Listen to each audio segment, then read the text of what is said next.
Oke, selamat siang semuanya.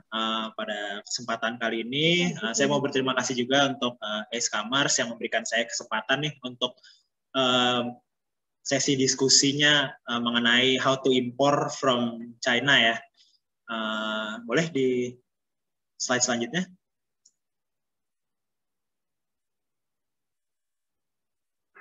Ya, saya perkenalkan diri dulu secara singkat. Saya Albert Christian Londa, biasa dipanggil Albert. Saya posisinya di Jakarta dan saat ini saya berumur 24 tahun.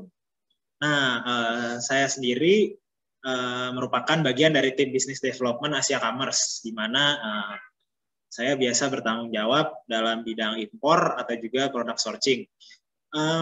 Untuk product sourcing dan impornya sendiri tidak selalu terpaku dari Cina ya sebenarnya. Bisa juga dari negara lain seperti Thailand atau dari negara-negara Asia biasanya. Nah, cuman untuk webinar kali ini kita fokusnya ke Cina karena kita semua tahu kalau Cina itu merupakan negara produsen ya. Seperti itu. Nah, boleh di next. Nah, ini untuk agenda webinar kita kali ini. Ada 4 topik besar yang akan kita bahas. Yang pertama adalah kenapa impor dari Cina.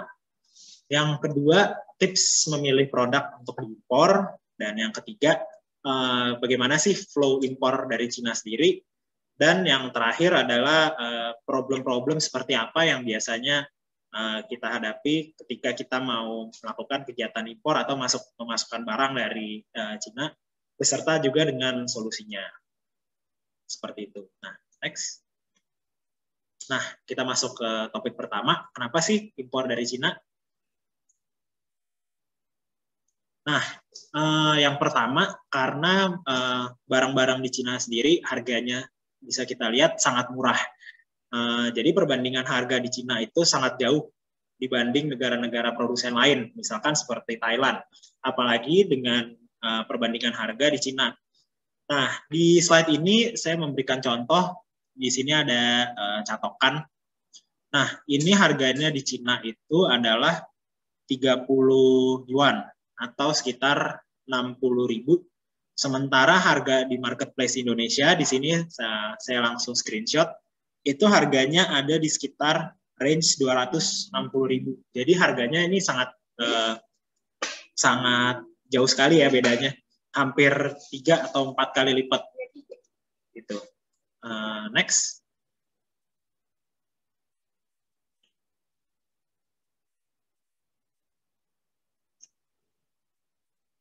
Ya. Nah, yang kedua adalah fleksibel. Nah, fleksibel di sini adalah fleksibel dalam kuantitasnya. Jadi produk-produk di Cina itu biasanya bisa diimpor atau dikirim baik dalam jumlah yang sedikit atau dalam jumlah yang sangat banyak. Jadi bisa dilihat juga di screenshotan di slide ini. Ini adalah produk earphone dan kalau teman-teman lihat di harga yang warna merah, di harga yang cukup murah juga ya, 23.000. Nah, itu ada kuantitinya 2 sampai 999 set. Jadi produk ini bisa diimpor walaupun kita pesannya cuma 2 unit doang. Gitu. Next.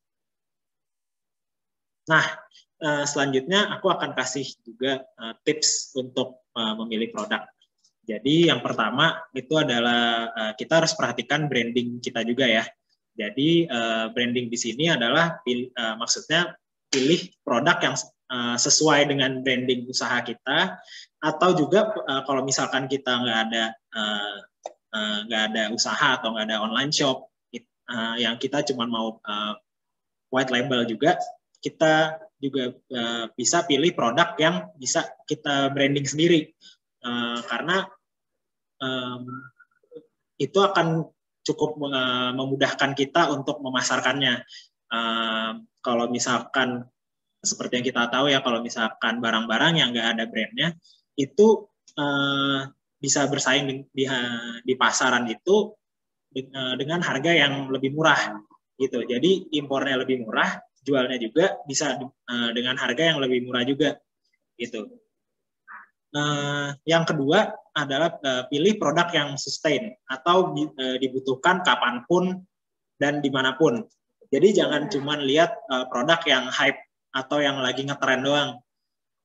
Seperti misalkan kita contohkan nih, kalau misalkan di makanan, teman-teman kan tahu nih, sempat ada ya dulu misalkan makanan kayak es kepal Milo. Itu kan waktu hype kayak di mana-mana banyak yang jual ya.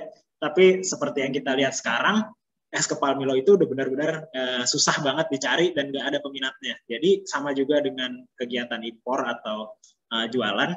Jadi pilihlah produk yang nggak cuma karena hype doang. Misalkan produk-produk rumah tangga, atau misalkan pakaian, atau barang-barang misalkan dari plastik mungkin, seperti gayung atau apa, itu kan dibutuhkan sehari-hari ya. Nah, jadi itu kemungkinannya untuk laku di pasaran dan bisa diimpor itu kemungkinannya lebih besar gitu. Selanjutnya unique selling point. Jadi kita pastikan kita bisa mencari produk yang mempunyai keunikan tersendiri supaya bisa bersaing di pasaran. Misalkan kalau yang saya perhatiin nih sekarang ini lagi cukup banyak orang yang nyari termos. Termos itu kan kebutuhan sehari-hari ya, seperti botol minum atau tumbler, tapi misalkan ada suhunya, jadi bisa untuk kontrol suhu. Teman-teman misalkan mau cari gimana sih caranya supaya kita bisa mastiin minuman kita hangat terus. Nah, ini kan ada selling point-nya nih berarti. Jadi cukup unik dan juga kemungkinan laku di pasarannya itu cukup besar. Nah, selanjutnya kita juga bisa memilih produk yang kita sendiri suka. Nah, kenapa seperti itu? Supaya kita nanti ketika kita melakukan proses impor dan proses jualan itu kan merupakan serangkaian proses yang panjang. Supaya nanti kita pun juga melakukannya juga dengan senang hati juga. Misalkan kalau teman-teman suka di bidang olahraga, teman-teman bisa mencari produk-produk olahraga, atau misalkan teman-teman tertarik di dunia fashion. Nah, teman-teman juga bisa cari juga misalkan kain atau baju atau celana seperti itu. Nah, yang selanjutnya harus diperhatikan adalah harga. Nah, teman-teman bisa menyesuaikan harga produk yang teman-teman mau impor ditambah dengan harga logistiknya. Jadi biasanya kesalahan yang sering kita temui gitu, harga produknya udah masuk nih, wah udah bisa nih, cocok sama budget kita. Nah, tapi ketika nanti ditambahkan dengan harga logistiknya, harganya jadi ketinggian gitu. Jadi teman-teman bisa pastiin lagi, bisa di cross check secara ulang apakah harga produk dengan harga logistiknya itu sesuai dengan budget kita. Nah, yang tips yang terakhir adalah teman-teman bisa memastikan kalau produk yang mau diimpor itu safe and secure. Jadi seperti yang kita tahu, misalkan kalau di Indonesia sendiri udah ada kalau untuk F&B udah ada BPOM atau peraturan-peraturan lainnya yang menunjang keamanan produk. Nah, itu teman-teman harus perhatikan juga karena memang produk-produk dari Cina ini itu kan inovasinya sangat banyak. Nah, tapi belum tentu semuanya itu aman untuk digunakan dan juga sesuai dengan perizinan di Indonesia. Jadi itu harus di cross check ulang. Seperti itu. Nah, lanjut, boleh? Nah, dari Cina sendiri itu ada beberapa jenis supplier, ada 3 jenis supplier. Yang pertama itu adalah supplier pabrik.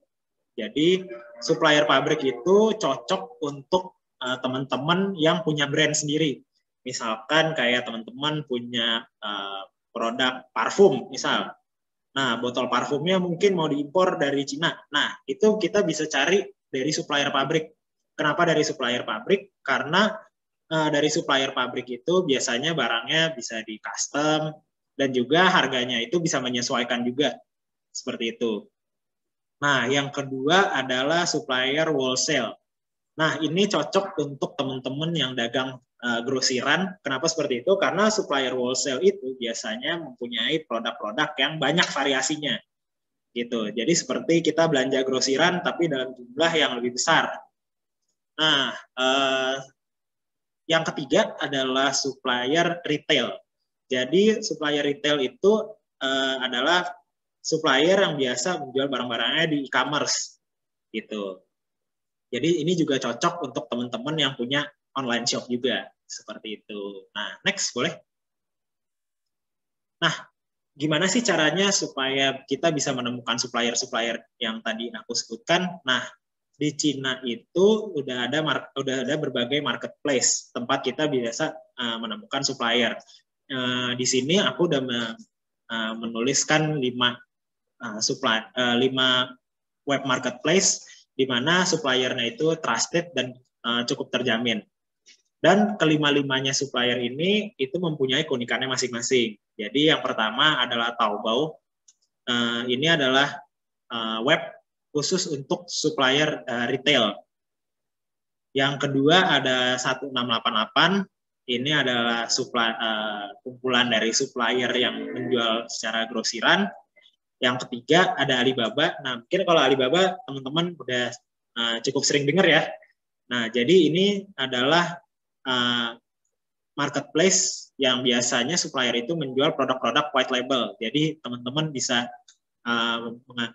membeli barang-barangnya yang nggak ada mereknya. Jadi kalau misalkan untuk dikasih merek sendiri, itu juga aman. Nah, selanjutnya ada Tmall. Tmall itu supplier yang memang mungkin harganya sedikit lebih mahal dari supplier lain, tapi barangnya sudah terjamin kualitasnya. Yang selanjutnya ada Global Search, itu biasanya khusus untuk mencari barang-barang elektronik. Nah, lanjut. Nah, bagaimana sih flow impor dari Cina? Nah, ini ada sebenarnya flow-nya cukup panjang dan hampir mirip ya dengan flow impor dari negara lain. Jadi yang pertama, seperti yang aku mungkin udah sebutkan sebelumnya, itu menentukan harga dan sistem. Jadi dalam dunia impor ada yang kita sebut term of trade. Jadi ini adalah hal yang menentukan seberapa besar tanggung jawab buyer dan seberapa besar tanggung jawab supplier. Nah, untuk poin nomor 1 ini nanti akan aku jelaskan juga lebih lanjut karena mungkin ada teman-teman yang bingung ya, apa sih term of trade itu? Nah, selanjutnya menentukan cara dan biayanya. Jadi setiap term of trade itu biasanya biayanya berbeda-beda. Nah, jadi kita setelah kita tahu suppliernya menyediakan term yang mana, nah kita bisa cocokkan dengan biaya yang kita punya. Nah, selanjutnya adalah memilih forwarder. Forwarder itu adalah pihak yang bertanggung jawab untuk mengirimkan barang dari supplier untuk sampai ke kita. Jadi misalkan kalau dalam skala kecilnya nih, teman-teman mau kirim misalkan barang dari Jakarta ke Bandung pakai JNE, berarti forwardernya adalah JNE, seperti itu. Nah, yang keempat adalah memilih cara pengiriman. Pengiriman itu bisa lewat jalur laut atau jalur udara. Sebenarnya ada juga jalur darat, tapi kita kurang menyarankan ya kalau untuk impor, karena biasanya kita pakai jalur laut atau jalur udara. Nah, cara pengiriman ini untuk penghitungannya juga berbeda. Jadi kalau jalur laut itu akan ongkos logistiknya itu akan dihitung per CDM biasanya, kalau dalam skala kecil atau per kontainer. Sementara kalau dari udara itu pengukurannya itu dari beratnya, jadi menggunakan kilogram. Nah, yang kelima itu asuransi.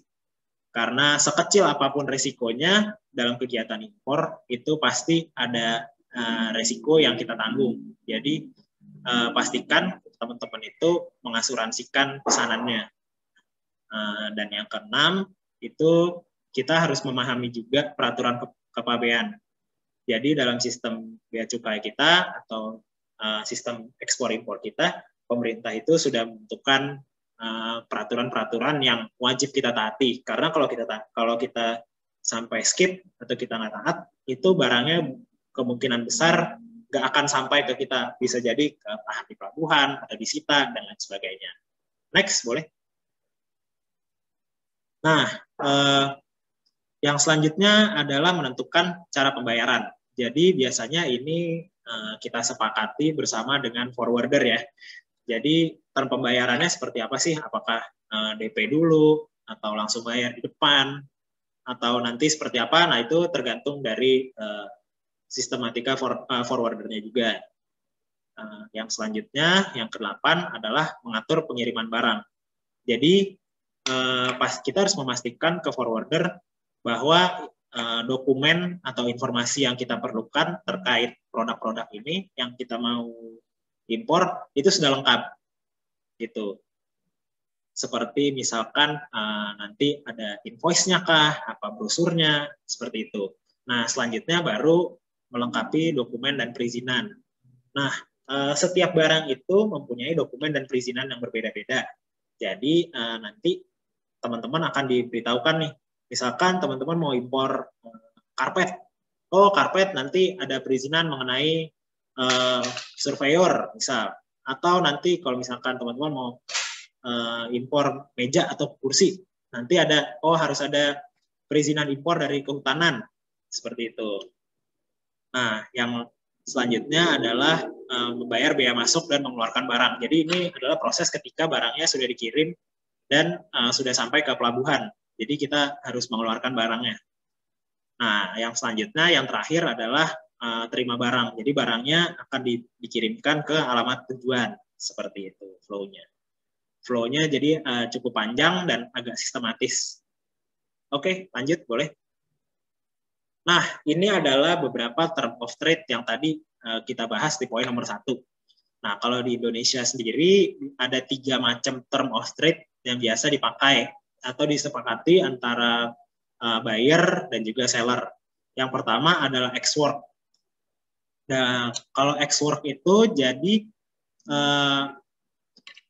kita itu sebagai buyer bertanggung jawabnya sampai mulai dari barangnya keluar dari sellernya. Jadi untuk loading barangnya, hingga ada transit mungkin, atau di bea cukai, sampai titik akhirnya dikirimkan ke bayarnya, itu bayarnya yang tanggung jawab. Dan biasanya itu disepakati juga sama forwardernya. Yang kedua ada FOB atau free on board. Nah, jadi dalam free on board ini, sorry potong dikit. Oh ya, nanti boleh kok untuk materinya. Nah, lanjut lagi, kalau free on board itu sellernya bertanggung jawab sampai barangnya itu di loading ke kapal, di kapal atau ke pesawat ya, gitu. Dan selanjutnya ada CIF. CIF itu sellernya bertanggung jawab sampai barangnya itu dikirimkan dan sampai ke destinasinya. Jadi misalkan dikirimnya ke Jakarta, jadi sellernya tanggung jawabnya sampai barangnya sampai di Jakarta, seperti itu. Oke, next.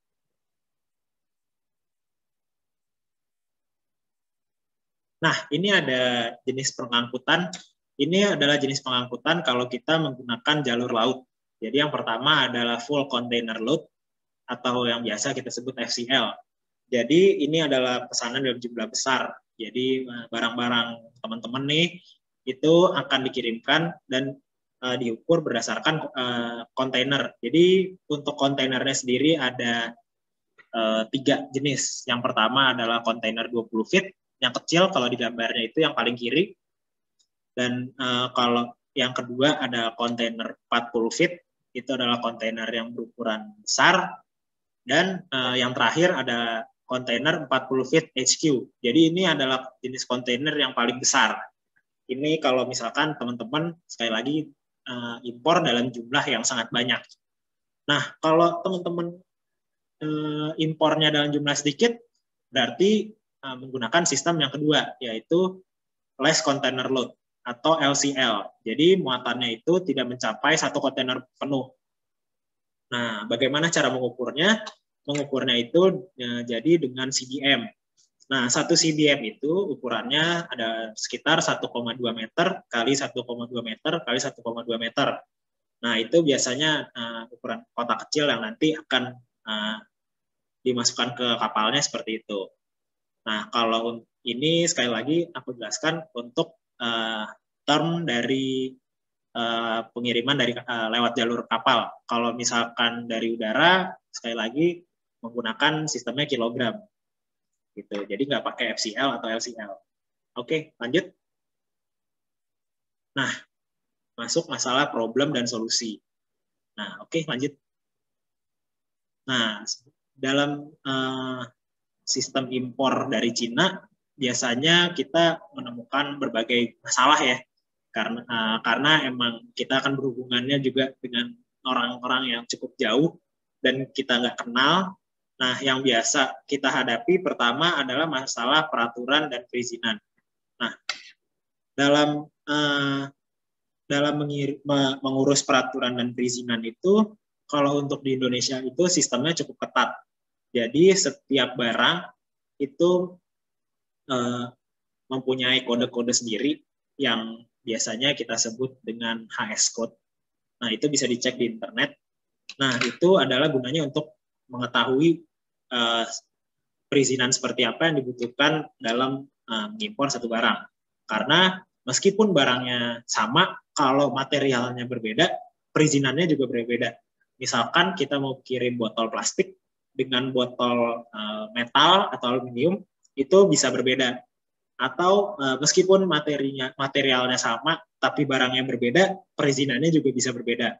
Misalkan kita mau impor botol metal tadi, terus kita mau impor juga misalkan seperti bangku atau meja lipat bahan metal juga atau rak, nah itu juga bisa berbeda juga. Jadi untuk mengurus perizinan di Indonesia itu cukup sulit seperti itu. Dan yang kedua, beresiko. Ini yang mungkin aku udah jelaskan sebelumnya. Resiko dalam pengiriman itu ada berbagai macam ya. Jadi misalkan barangnya rusak, atau barangnya hilang, atau mungkin nggak sesuai pesanan, itu bisa aja terjadi dan kemungkinannya akan selalu ada. Sekalipun nanti sellernya itu udah mengirimkan contoh produknya. Nah, biasanya kalau misalkan kita impor dari China itu, sellernya itu mau mengirimkan contoh produknya, misalkan satu quantity. Misal kita mau misalkan kita mau impor keset. Keset itu kan warna-warni ya, ada yang misalkan ada yang merah, kuning, abu-abu. Nah, nanti kita bisa minta sama dia, mau dong dikirimin dulu contohnya. Nah, itu nanti biasanya dia akan kirimkan, bisa free atau bisa juga bayar tapi setengah harga gitu. Nah, bisa aja nanti ada kemungkinan kalau kita udah oke dengan contohnya, barang yang dikirimkan bisa aja salah atau berbeda, atau misalkan kita mau custom ternyata nggak di custom seperti itu. Nah, selanjutnya ada juga masalah terkait volume atau kuantitas barang. Seperti yang aku udah jelaskan sebelumnya, sebenarnya kita bisa mengimpor dalam jumlah yang kecil. Namun kembali lagi peraturan dari setiap seller itu berbeda-beda. Jadi seringkali kita ketemu barangnya udah cocok nih, harganya udah cocok, tapi ternyata kita harus beli dalam jumlah misalkan 1000 piece, sementara kita cuma perlu 100. Itu kan sangat banyak sekali selisihnya. Nah, seringkali kita menemukan masalahnya seperti itu. Nah, selanjutnya ada di masalah modal. Nah, karena impor itu ada biaya logistik, dan biaya logistiknya itu terkadang terlalu besar, terkadang kita menemukan masalahnya dalam masalah modal itu, uang kita atau dana kita tuh nggak cukup karena misalkan biaya logistiknya yang terlalu besar, atau biaya logistiknya kecil nih karena kita mau kirimnya dalam bentukan parcel atau jumlah kecil, tapi barangnya ternyata terlalu mahal. Seringkali juga bisa ditemukan seperti itu. Nah, yang selanjutnya ada kendala juga, biasanya kendala bahasa. Nah, memang secara umum supplier-supplier di Cina itu udah bisa berbahasa Inggris. Nah, cuman ternyata seringkali kita menemukan juga supplier-supplier itu nggak fasih dalam bahasa Inggris dan jauh lebih fasih dalam bahasa Mandarin. Seperti itu. Nah, kalau misalkan nih kita ketemu orang bule yang bahasa Indonesianya masih nggak bisa atau terbata-bata kan kelihatan ya. Nah, sama juga halnya dengan kita berkomunikasi dengan orang di luar. Jadi terkadang kita perlu berbahasa Mandarin yang fasih untuk dapat harga yang cocok atau oke. Karena biasanya sekalipun di web-web itu udah ada harganya, itu kita bisa langsung kontak ke sellernya dan itu kita bisa nego harga di situ. Gitu. Jadi terkadang kendala bahasa ini menjadi problem yang sebenarnya cukup simpel tapi pengaruhnya cukup besar karena kembali lagi menyangkut masalah harga gitu. Oke, next.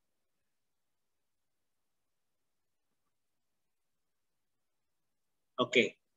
Ini ada beberapa syarat impor. Yang pertama ada commercial invoice.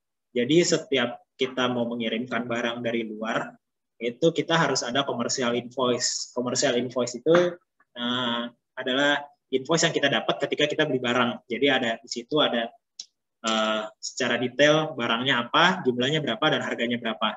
Yang kedua itu adalah packing list. Packing list itu jadi dalam satu kontainer atau satu CBM atau dalam satu kali pengiriman itu barangnya kita kirim barang apa aja sih. Misalkan ada botol minum 50 piece, ada termos 50 piece, ada tempat makan 20 piece. Nah, itu akan dijabarkan secara detail di packing list-nya itu. Jadi semacam list barangnya. Yang selanjutnya adalah HS code. HS code itu seperti yang aku udah jelaskan tadi. HS code itu adalah kode atau kode barang yang udah ditetapkan sama pemerintah itu untuk mengenali barangnya jenis apa dan juga sistem perizinan seperti apa yang ditetapkan untuk barang tersebut. Ya, mungkin tadi aku udah jelaskan sedikit ya. Nah, jadi di HS code ini biasanya ada 8 digit angka. 4 digitnya itu adalah angka secara general. Jadi 4 digit angka pertama HS code di Indonesia bisa sama dengan HS code di Cina atau di Amerika atau di Eropa. Nah, biasanya yang berbeda itu adalah 4 digit angka terakhir. Gitu. Yang selanjutnya ada brosur barang. Nah, brosur barang ini kita harus minta ke suppliernya. Dan ada data-data perusahaan seperti API, SIUP, NIK, PIB, dan lain sebagainya yang akan dijelaskan di slide berikutnya. Next. Nah, ini adalah kelengkapan izin atau surat-surat yang harus kita miliki atau yang bisa kita sesuaikan dengan barang-barang jenis apa yang kita mau impor. Jadi yang pertama adalah SIUP, surat izin usaha perusahaan. Jadi kalau teman-teman itu mempunyai perusahaan dan mau pakai impor secara resmi, itu biasanya ada surat izin usahanya. Gitu. Yang kedua ada angka pengenal impor. Yang selanjutnya ada invoice atau packing list atau purchase order yang mungkin aku udah jelaskan sedikit di slide sebelumnya. Nah, kalau misalkan teman-teman nggak punya izin perusahaan atau teman-teman cuma punya usaha secara pribadi aja, nah itu teman-teman harus punya NPWP. Nah, selanjutnya ada tanda daftar perusahaan. Nah, kalau khusus untuk barang-barang besi, ada persetujuan impor dari atau PI besi. Ini ada PI kehutanan untuk furniture atau barang-barang yang terbuatnya biasanya dari kayu. Jadi nggak cuma furniture aja, bisa juga kertas atau barang-barang lain yang berhubungan dengan kehutanan. Selanjutnya ada izin BPOM untuk makanan. Ini sangat penting sekali karena sekalipun misalkan makanannya cuman vitamin C atau makanan yang sebenarnya sangat umum sekali, tapi kalau nggak ada BPOM-nya itu biasanya akan disita sama pihak kepolisian kalau sekalipun barangnya udah sampai ke Indonesia. Dan izin BPOM itu juga berlaku juga untuk kosmetik, izin SNI untuk mainan dan juga pakaian bayi, atau SNI itu biasanya untuk peralatan-peralatan atau barang-barang yang berhubungan dengan keselamatan, misalkan helm atau korek api atau lighter atau misalkan kompor gas. Nah, pokoknya barang-barang yang berhubungannya dengan keselamatan kerja itu biasanya harus ada izin SNI-nya. Dan selanjutnya ada laporan surveyor. Next. Nah, ini aku mau share sedikit solusi yang ditawarkan oleh Asia Commerce terkait dengan problem-problem dari yang sudah aku jelaskan sebelumnya. Yang pertama, masalah pembayaran. Jadi kalau di dalam sistem Asia Commerce itu pembayarannya sudah dimudahkan dengan rupiah dan sudah kita kasih perinciannya di depan. Jadi kita bisa memastikan kalau kita tidak akan meminta biaya tambahan. Karena seringkali terjadi ketika barangnya sudah diimpor, sudah masuk ke bea cukai, tapi ketahan. Dan itu kalau ketahan itu nggak cuma sehari 2 hari, tapi bisa berbulan-bulan. Bahkan aku pernah menghadapi case yang barangnya itu sempat ketahan 8 bulan. Nah, itu kan sangat mengganggu perusahaan ya. Atau kalau misalkan kita ternyata butuhnya cepat, ternyata 8 bulan, itu bahkan dalam 8 bulan kita udah bisa impor barang yang sama juga kali ya. Dan itu bisa berkali-kali gitu. Karena biasanya dalam sistem impor itu pengirimannya sekitar 2-4 minggu. Mungkin bisa dibalikkan. Nah, ya. Nah, pengiriman, jadi proses pengiriman itu dari Asia Commerce sendiri udah bisa dibantu ya, baik lewat jalur udara, jalur laut, dan selanjutnya quality check. Jadi Asia Commerce sendiri sudah punya tim dan juga kantor dan gudang yang terletaknya di Guangzhou. Jadi sebelum barangnya dikirim ke Indonesia, barang-barangnya itu akan dicek satu persatu di gudang kita di Guangzhou supaya memastikan kalau barangnya itu sesuai dengan pesanan. Nah, tim Asia Commerce di Guangzhou sendiri juga sudah cukup mahir dalam bernegosiasi dan juga berbahasa Mandarin karena orang-orang lokal. Jadi kita bisa bantu untuk negosiasi masalah harga. Dan untuk masalah kuantiti, tenang aja, kita bisa bantu baik dalam kuantiti besar maupun kuantiti kecil. Seperti itu. Lanjut, boleh? Nah, ini adalah klien-klien yang sudah bekerja sama dengan Asia Commerce. Jadi ada yang bisa kita lihat sendiri, ada Samsonite, ada Biribenka, atau ada Tulola Jewelry, dan juga kita juga udah bekerja sama dengan beberapa e-commerce ya, seperti Ralali, dan saat ini juga kita bekerja sama juga dengan Bukalapak dan Shopee. Jadi untuk masalah produk sourcing dan juga marketingnya kita bisa bantu. Seperti itu. Ya, selanjutnya. Oke, sekian penjelasan dari saya, dan kalau misalkan ada pertanyaan, jangan segan-segan untuk bertanya, dan mungkin bisa aku kembalikan dulu ke Kak Cindy kali ya. Oke, terima kasih Kak Albert atas penjelasannya, sangat menarik dan juga memberikan banyak ilmu baru ya bagi Sobat IS. Nah, mungkin kalau boleh aku simpulkan sedikit nih Kak, berarti sebenarnya impor dari Cina itu terbilang lebih murah dan juga fleksibel ya dari segi kuantitasnya. Terus juga tadi Kak Albert sempat nyebutin, kalau kita mau pilih produk impor, ada beberapa hal yang perlu diperhatikan seperti branding yang sesuai, atau apakah produk tersebut bisa kita branding, terus juga apakah produk tersebut dibutuhkan, apakah produknya memiliki keunikan, serta penjual yang pastinya harus suka ya sama produknya, dan juga yang pastinya sesuai sama budget yang dimiliki. Terus nggak lupa juga produk yang diimport harus yang aman dan juga yang pastinya sesuai dengan aturan yang ada di Indonesia nih. Terus juga tadi Kak Albert ada nyampein tentang tipe-tipe supplier, ada supplier pabrik, supplier wholesale, dan juga supplier dari retail, kayak gitu ya Kak. Terus juga tadi Kak Albert ada menyebutkan tentang kayak masalah-masalah yang terjadi dalam import, terus juga syarat import, flow-nya, dan juga kelengkapan izin serta solusi. Nah, mungkin sekarang kita langsung masuk ke pertanyaan aja nih. Di sini sudah ada pertanyaan dari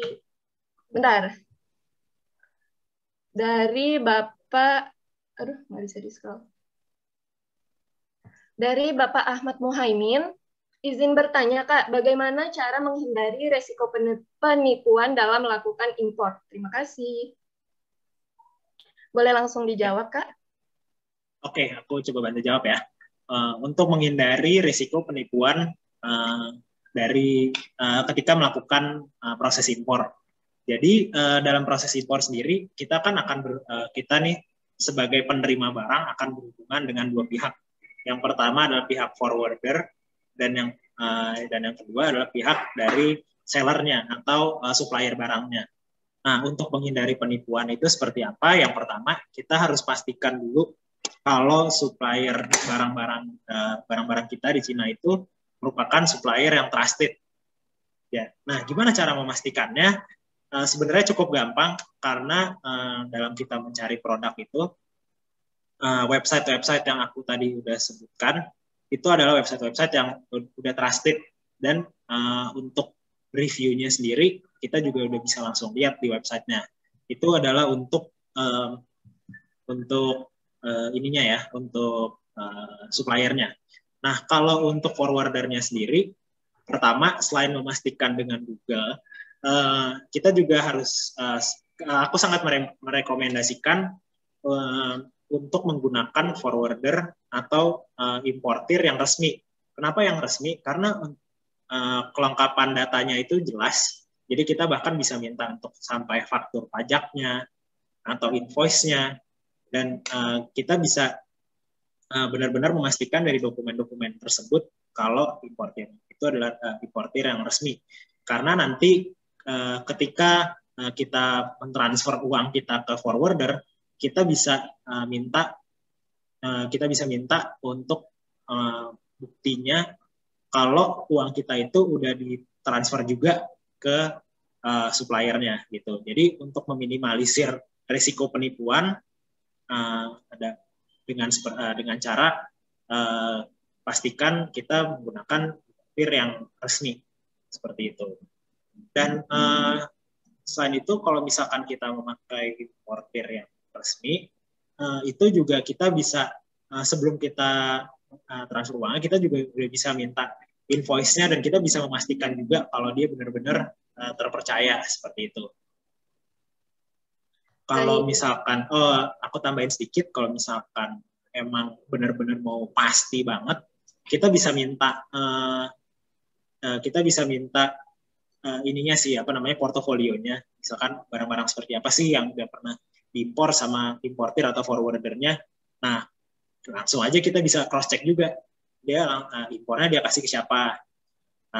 Apakah brand besar atau online store. Nah, itu kita bisa cross-check juga ke online store yang apa benar menggunakan jasa importir atau forwarder ini. Seperti itu. Baik, berarti untuk menghindari penipuan itu kita harus cross-check ya kayak yang pasti, entah cross-check websitenya, terus juga kita bisa minta portofolionya, terus juga sebisa mungkin memakai importir ataupun forwarder yang resmi, begitu ya Kak ya? Ya.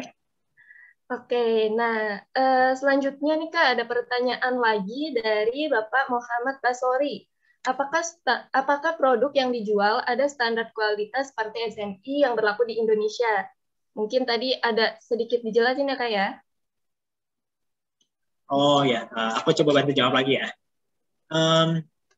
Jadi nanti sekalipun dari biasanya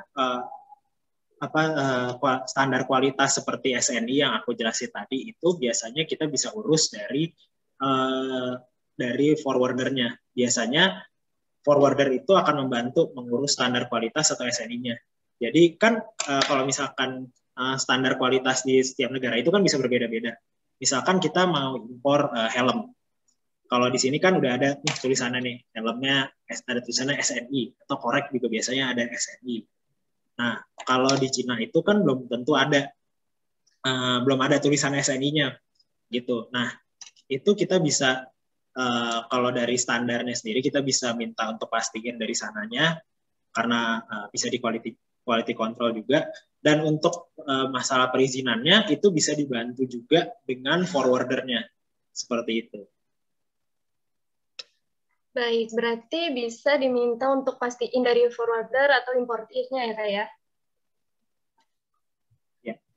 Oke, selanjutnya nih ada lagi Kak yang bertanya dari Bapak Ahmad Muhaimin lagi nih.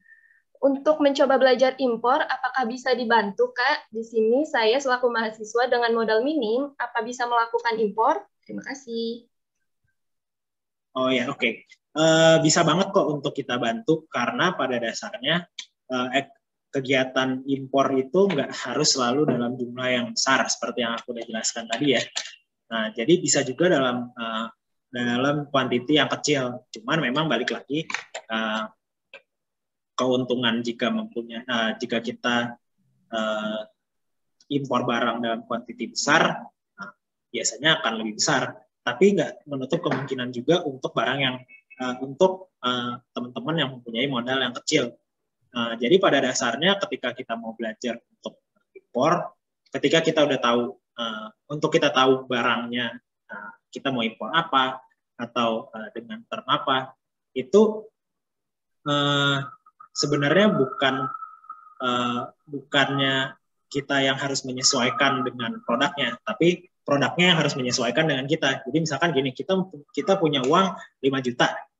Nah, ya udah kita tinggal cari aja produk yang kira-kira nih bisa laku nih di pasaran dan gue suka nih jualnya. Nah, tapi gue cuma punya budget 5 juta. Jadi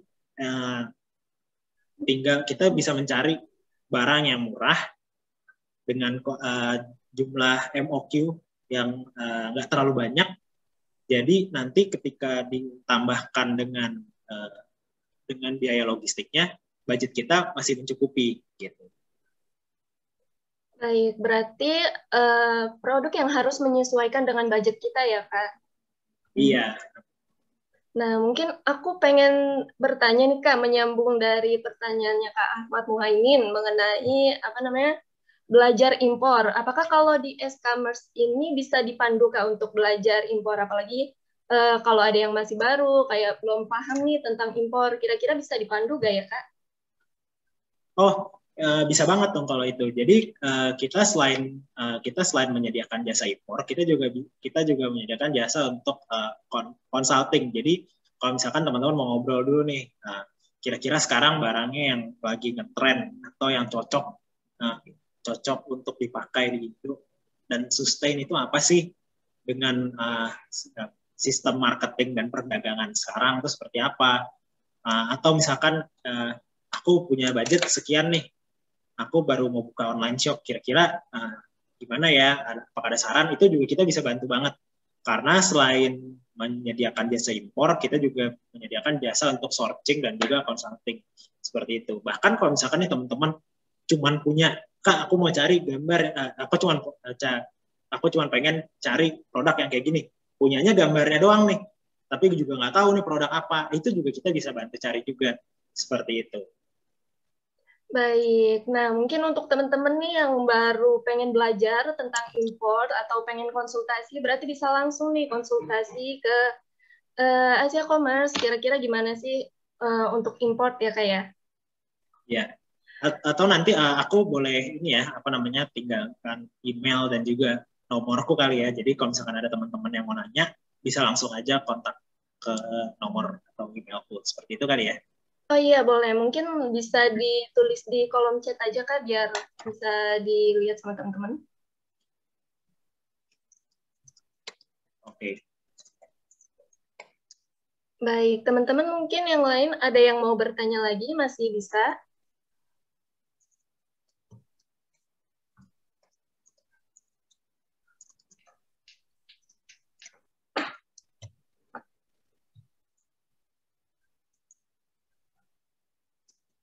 Atau kalau enggak, saya sih Kak mau bertanya terakhir. Oh ya, boleh boleh. Saya mau bertanya Kak. Tadi sempat dijelasin jalur apa namanya? Jalur pengiriman ya. Jalur pengiriman kan ada tiga, ada udara, ada darat, ada laut. Kalau boleh tahu kenapa sih Kak lebih disarankan udara atau laut? Kenapa darat kurang disarankan gitu? Apakah ada resiko-resiko lainnya? Oke. Karena pertama kalau jalur darat itu nyampainya lama banget ya. Kita Hmm. aja kita aja ngirim misalkan nih dari Jakarta mau ke Bali aja nih pakai jalur darat bisa seminggu kali. Apalagi kalau nanti kita mau impor dari Cina ke Jakarta atau dari Cina ke Indonesia gitu kan, itu kan pasti bakal lama banget gitu. Jadi lebih disarankan kalau menggunakan jalur laut atau jalur udara. Biasanya kalau jalur udara sendiri barangnya itu akan nyampe sekitar 2 atau 3 minggu. Sementara kalau dari jalur laut itu agak sedikit lebih lama, di sekitar waktunya 3 sampai 4 minggu seperti itu. Dan aku mungkin mau info sedikit ya mengenai sourcing produk yang sebenarnya sustain tapi lagi banyak dicari di marketplace di Indonesia. Jadi yang sebenarnya peluang bisnisnya cukup besar ya. Jadi biasanya untuk saat ini karena kita lagi social distancing atau mungkin lebih banyak di rumah aja meskipun kita udah cukup luas untuk pergi-pergi, tapi kan balik lagi kita akan lebih banyak menghabiskan waktu di tempat tinggal masing-masing. Jadi produk-produk yang sekarang lagi laris dan sustain itu biasanya adalah kebutuhan rumah tangga atau barang-barang yang bisa dipakai di rumah. Misalkan kalau sekarang itu ada peralatan rumah tangga yang agak sedikit lebih fancy. Misalkan ada meja lipat yang motifnya seperti yang dari wooden atau dari kayu, atau misalkan karena sekarang lagi ngetrend juga untuk workout from home, jadi alat-alat olahraga di rumah. Nah, barang-barang seperti itu yang sekarang itu lagi cukup besar peluang bisnisnya. Atau juga bisa juga barang-barang dari plastik. Misalkan kayak tadi aku udah sempat jelasin sedikit, misalkan gelas atau piring dengan motif-motif tertentu gitu. Jadi biasanya emang yang sekarang lagi banyak dicari itu adalah barang-barang yang kita pakai sehari-hari di rumah malah. Gitu. Jadi emang ke dalam dunia impor ini peluang usahanya itu cukup terbuka lebar. Jadi sangat worth it untuk coba dipelajari dan dipahami seperti itu. Benar banget, apalagi kita sekarang di rumah aja ya Kak. Mungkin bisa juga peralatan untuk work from home nih, meja, kursi. Iya. Bisa, atau juga kayak rak yang ada motifnya atau yang warna pastel mungkin itu juga lagi ngetren banget nih dan lagi banyak dicari. Baik Kak Albert. Oh ya, untuk Sobat Ace, di sini Kak Albert sudah mengirimkan kontak yang bisa dihubungi. Kalau misalkan Sobat Ace di sini ingin bertanya atau berkonsultasi lebih lanjut, bisa dihubungi atau mungkin ini di screenshot aja. Selanjutnya, mungkin di sini ada yang masih ingin bertanya untuk pertanyaan terakhir mengingat sudah mendekati batas waktu. Ada lagi yang ingin bertanya? Baik, mungkin kalau tidak ada lagi yang bertanya, sebelum mengakhiri, aku ingin mengucapkan terima kasih dulu nih kepada Sobat Ace dan juga antusiasnya yang telah menghadiri acara webinar pada hari ini. Terus juga kepada Kak Albert khususnya yang sudah memaparkan materi tentang import from China yang sangat bermanfaat nih buat Sobat-Sobat Ace. Terus juga semoga materi yang udah dipaparkan bisa dapat dipahami dan pertanyaan yang ditanyakan sudah terjawab semua ya teman-teman. Oke, terima kasih teman-teman. Nah, mungkin terima kasih semua. Makasih Kak Albert. Mungkin sebelum kita mengakhiri juga, di sini ada informasi penting nih yang perlu aku sampaikan. Mungkin aku sekalian share screen aja.